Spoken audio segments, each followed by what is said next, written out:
is the Treasure Games site, byproduct of what we made for the final project. As you can see, well, my can tell a little bit. It's a vintage game store, which means people who are looking for rare games would come to a site like this.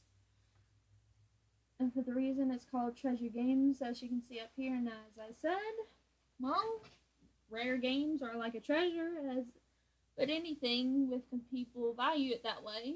So the name and the slogan, Find Your Treasure. As you can see so far, we have this main nav bar, and a banner, this logo, and over here we have a little help thing. I like to call it the help area, where you can go to the site map if lost or the contact us button. I'll look at those pages later. Right now, let's focus on the home page.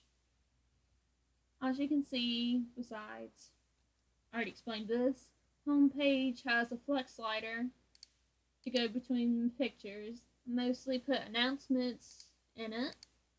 And as you scroll down more, a little description. And then it shows pictures of the consoles we sell games for, theoretically. And if you click one of these, it would take you to the console page store. The only difficulty in making any of this homepage was probably trying to get the pictures to round. After a little help, we got it to do that. Next is the About page. It basically just describes the fake company and how the fake founders made it. That's the fake picture. But at the bottom is a timeline, which is made from JavaScript. And it just shows a little brief history. And as you can see, it's a little messed up. Easy to make, but not as easy to edit. This is part of what you would call information visualization. Besides that one little hiccup where I don't know why it didn't show, why it shows the second page blank, it doesn't show that when I try to edit it, but I couldn't figure it out. The next page is the store, which is the main focus. Well, it was a little hard coming up with that because we don't know really any JavaScript and we don't know how to make the shopping cart. So we kind of improvised. It looks really simple. We did actually have more consoles and actual genres, a genre nav, like I like to call it, on the side. But the page limit was getting up way too high, so we cut the genres out and cut down the number of systems. And besides that, this is the main store page, and we put some random games for most popular games. And you can either click on the image or the title down here, and it shows the price too.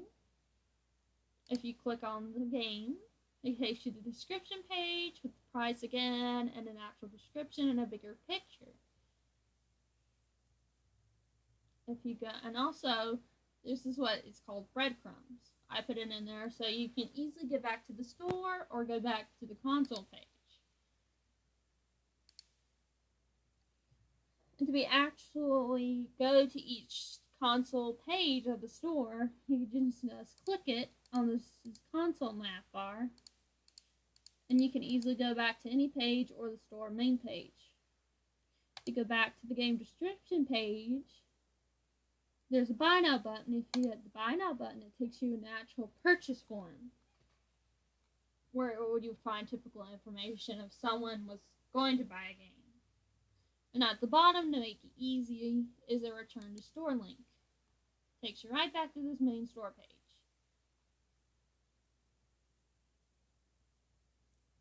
And then if you go, the other page is the help page, which has FAQ. Uses a table to show the questions in one column, the answers in the next. There's also links to the contact us page and sitemap, like it is up here. Really no problems coming up with this page. Now, at first we had the FAQ and contact us page on separate pages instead of making a main help page. Probably could have stayed the same, but I thought this was a little better. The contact us page is basically just like the purchase form, an actual form. Kind of similar, except description of problem, where are you having the problem, and we also put in a fake number and email so people could theoretically use that instead of the form if they had wanted to. And to the actual sitemap page, it's basically just a map of the site. There were some difficulty in trying to design it, such as I tried to get it to align in the center, but that didn't exactly work out. Whatever I tried wouldn't work. Might have been a solution, but oh well. And there was also a problem in the actual trying to list structure of it, saying it's something about the UL cannot be a child of another UL list. So I just ended up taking out the